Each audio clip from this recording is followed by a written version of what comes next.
Indiana Jones, a man whose very name itself has become synonymous with globetrotting adventure. Like many Western children, one of my first introductions to Hinduism was with Indiana Jones and the Temple of Doom.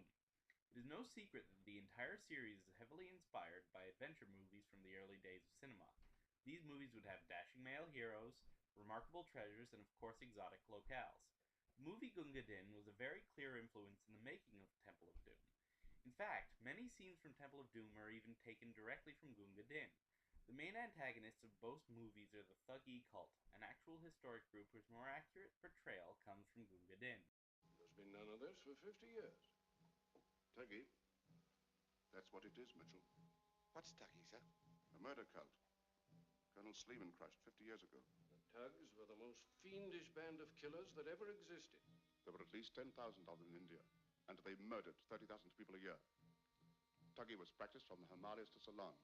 The order was religious and worshipped Kali, the goddess of blood. The Tugs were stranglers, weren't they, sir? Stranglers. They dug the graves of their victims in advance.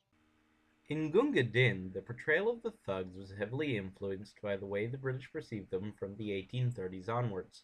In the British mind, the thugs were crazed religious fanatics who expressly went out of their way to strangle travelers as sacrifices to Kali, goddess of destruction, not blood, as stated earlier in the film. Were exaggerated to the point where their only recognizable quality was their devotion to Kali.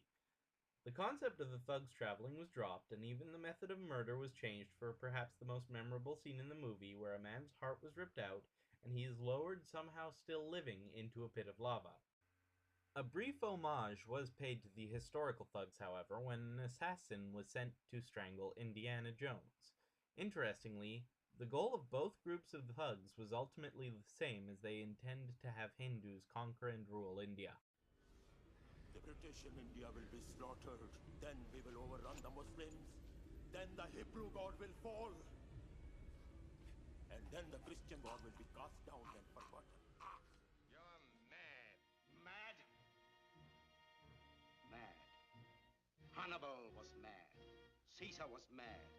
And Napoleon surely was the maddest of the lot. Ever since time began, they've called mad all the great soldiers in this world. Mad? We shall see what wisdom lies within my madness. But this is but the spring freshet that precedes the flood. From here we roll on, from village to town, from town to mighty city, ever mounting, ever widening, until at last my wave engulfs all India. In reality, the thugs were semi-organized groups of roving bandits, focused as much on the accumulation of wealth looted from the victims they slaughtered as they were on the worship of Kali. One of the main goals of the thugs was simple robbery, and while it was said they would murder for small pickings, they would more often choose targets who were wealthy and affluent. Their numbers were composed of many castes and in fact multiple religions, often having Muslim members along with Hindus. The Muslims rationalized this worship of another deity, a sin in Islam, by thinking Kali was in fact a servant of Allah, with some believing that she was Muhammad's daughter. It is also noteworthy that while they followed Kali, the thugs were no more religious than the average Indian of the time. The way the thugs operated was that they would go out on expeditions, generally starting after the autumn harvest, around October, and returning before the rainy season, around June. The thugs would meet caravans, join them, and gain their trust. If the thugs were in large groups, too intimidating to just join the passing caravan, they would split up and pretend not to know each other until eventually they outnumbered the victims. At the opportune moment, when the unsuspecting party had lowered their guard, they would strike and kill the men of the caravan. This would often happen at night in an enclosed area to prevent escape. The thugs would spare women and children. The women would be married off to a member of the group, while the children would be raised by thug families. The thugs did not exclusively use handkerchiefs to strangle their victims. It was just their weapon of choice.